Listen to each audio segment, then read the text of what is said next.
اللهم إن هذا المرض جند من جنودك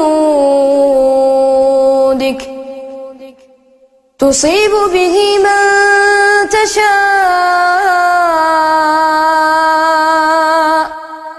وتصرفه عن من تشاء.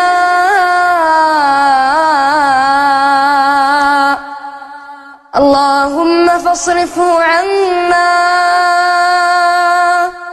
وعن بيوتنا وعن أهلينا وإخواننا وذرارينا وبلادنا وبلاد المسلمين.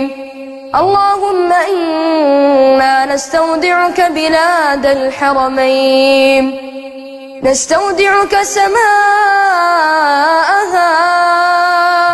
وأرضها والمقيمين على أرضها. إلهنا قلت وقولك الحق، قل يا عبادي الذين أسرفوا على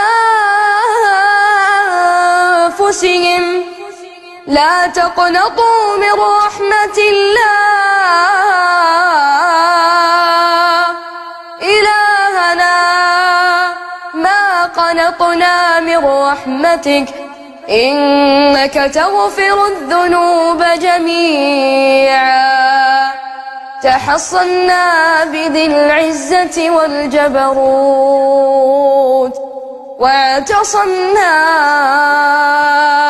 واعتصمنا برب الملكوت.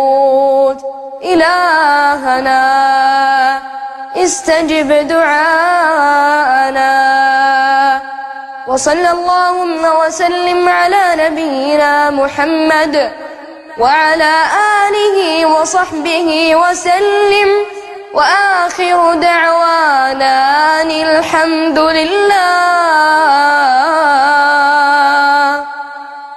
الحمد لله رب العالمين.